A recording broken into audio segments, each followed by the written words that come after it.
जय हिंद साथियों, कैसे हैं आप लोग। उम्मीद करता हूं आप लोग अच्छे होंगे, स्वस्थ होंगे, मस्त होंगे। आप लोगों ने बहुत सारी पिछली वीडियो में हमसे कमेंट करके पूछा कि थोड़ा मनी बिल के बारे में जो है पूरा डिस्क्रिप्शन बताया जाए। तो आज की इस वीडियो में हम जो डिस्कशन करने वाले मनी बिल के बारे में, यानी कि संविधान के आर्टिकल 110 में धन विधेयक का उल्लेख किया गया है। धन विधेयक क्या होता है तथा यह किससे संबंध रखता है, तथा धन विधेयक लोकसभा में या राज्यसभा में किसमें पेश होता है, तथा इसके उपरांत धन विधेयक कौन पेश कर सकता है, और धन विधेयक पेश करते समय यानी परामर्श यानी कि उसकी मंजूरी अनिवार्य है कि नहीं हो अनिवार्य है, ये सारी चीजें, तथा धन विधेयक पर राज्यसभा ज्यादा सक्सेस है यानी कि उसकी पावर ज्यादा है या फिर लोकसभा की। तो इसका वन बाय वन से स्टेप समझेंगे। चलिए वीडियो देर न करते हुए शुरू करते हैं और समझते हैं कि मनी बिल क्या होता है। सबसे पहले बात करते हैं मनी बिल। मनी बिल क्या है? मनी बिल एक सरकारी बिल है। कैसा बिल है? सरकारी बिल है। तो सरकारी बिल होने के नाते आपको मैं पहले बता देना चाहूंगा कि इस बिल को कोई सांसद नहीं पेश कर सकता, यानी कि सिर्फ मंत्री ही पेश कर सकते हैं। कौन पेश कर सकता है?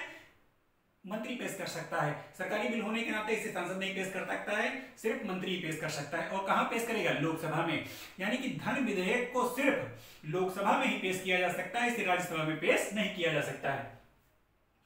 रिलेटेड संबंध किससे रखता है, यानी कि धन विधेयक का संबंध किससे है? संबंध रखता है भारत की संचित निधि से, यानी कि भारत की संचित निधि से, यानी कि भारत की संचित निधि से जब कोई पैसा निकालना हो या फिर किसी राष्ट्र को पैसा देना हो या फिर कोई आकस्मिकता निधि, कोई अचानक ऐसा राष्ट्र के ऊपर, देश के ऊपर आपातकाल आ जाए जिसकी वजह से भारत को पैसा चाहिए, तो भारत की संचित निधि तथा भारत की आकस्मिक निधि तथा भारत के कराधान संबंधी, यानी कि भारत में जब किसी प्रकार के टैक्सेस को, नियम को इधर से उधर करना हो, टैक्सेस को बढ़ाना हो या टैक्सेस में कुछ ऐसा परिवर्तन करना हो, तो उन सारी सिचुएशन में इस मनी बिल को पेश किया जाता है संसद में। धन विधेयक पर राज्यसभा की शक्ति अधिक होती है या फिर लोकसभा की, यहां पर ये समझाएंगे कि मनी बिल पर compare then Rajya Sabha and Lok Sabha में जो आपको मैं बताना चाहूंगा, यहां पर राज्यसभा की अपेक्षा जो लोकसभा है, लोकसभा ज्यादा ताकतवर है किससे? राज्यसभा से। और आपको बता दूंगा मनी बिल पर चर्चा होने के बाद जब ये पहुंचती है इस पर अप्रूवल देने की, यानी कि जब मनी बिल संसद से पेश हो जाकर के वहां जाता है राज्यसभा में, तो राज्यसभा को 14 दिन के अंदर, यानी कि 14 दिन के अंदर उस प्रस्ताव पर बहस करके, चर्चा करके, तब जाके लोकसभा को फिर से पुनः वापस करना होता है और उस पर अपनी राय प्रतिक्रिया देनी होती है। तो यहाँ पर शक्ति के तौर पर बताना चाहूंगा कि यानी कि राज्यसभा और लोकसभा में जब राज्यसभा कोई अपनी राय देती है उस मनी बिल पर 14 दिन के बाद, यानी कि 14 दिन के अंदर उसको अपनी राय देना है। यदि किन्हीं कारणवश राज्यसभा में चर्चा ना हो या फिर किसी सत्र न चले या फिर किन्हीं अन्य कारणों के वजह से जब मनी बिल पर बिना चर्चा ना हो, यानी कि अगर 14 दिन के अंदर भी राज्यसभा जवाब नहीं देती है, तो लोकसभा में स्वतः ही पारित मान लिया जाता है कि स्वतः पारित हो गया, यानी कि उसकी अनिवार्यता नहीं है कि राय दे या न दे। यानी कि लोकसभा भेजने के बाद वो अगर वो राय अपनी दे रहे हैं तो लोकसभा इसके प्रतिबाध्य नहीं है कि उनकी राय माने या ना माने। अब प्रमाणन अनिवार्य, यानी कि मैंने आपको बता दिया कि जो प्रमाणन है, यानी कि धन विधेयक पेश करते समय जो अनिवार्यता है, क्या है अनिवार्यता? यानी कि परमिशन बता दूं कि यहाँ पर लोकसभा की स्पीकर जो होते हैं, यानी कि लोकसभा के जो अध्यक्ष होते हैं, उनका एक प्रमाणन अनिवार्य होता है।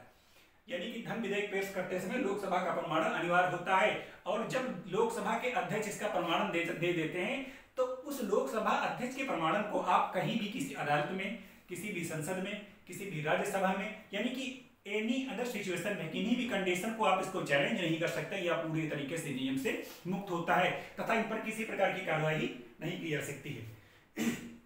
तो ये रहा धन विधेयक से संबंध।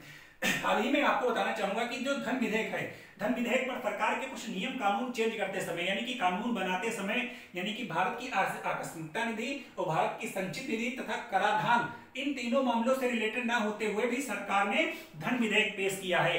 तो इस तरीके से सुप्रीम कोर्ट ने कमेटी गठित की है कि जब कराधान संबंधी तथा भारत की आकस्मिकता निधि तथा जो है संचित निधि संबंध ना होते हुए आधार कार्ड में सरकार ने एक नया नियम जो ऐसा दिया कि आधार कार्ड को डेवलप करने के, उसको मेंटेन करने के लिए भी वहां पर एक मनी बिल का पेश किया है, वहां से पैसा निकाला गया है। तो जब इन तीनों चीजों से इसका संबंध नहीं है, नए कानून बनाने में भी जो है इसका धन विधेयक यानी कि मनी बिल का उपयोग किया गया है। तो सुप्रीम कोर्ट ने इस पर एक कमेटी गठित की है। अब वह कमेटी जो सरकार ने मनी बिल, इन सारी चीजों से, इन तीनों जो जिससे संबंध रखता है मनी बिल, इनसे हट करके जो अलग तरीके से इसको तोड़ मरोड़ के पेश किया गया और पैसा निकाला गया है, सुप्रीम कोर्ट के द्वारा एक ऐसी कमेटी गठित की गई है, वह इन चीजों की जांच करेगी। अगर उक्त जांच में एक मनी बिल का जो है दुरुपयोग किया गया होगा तो सुप्रीम कोर्ट जरूर इस पे आगे कोई फैसला देगी या इस पे अपना निर्णय देगी। तो मनी बिल से संबंधित अगर ये वीडियो जरा सा भी आपको अच्छा लगे तो वीडियो को लाइक शेयर कीजिएगा और हमारे चैनल को फॉलो सब्सक्राइब करने ना भूलिएगा, ताकि इस तरीके की जो छोटी छोटी वीडियोस हैं वो आपके पास जल्दी जल्दी आते रहे। तब तक के लिए जय हिंद जय भारत, मिलते हैं अगले वीडियो में।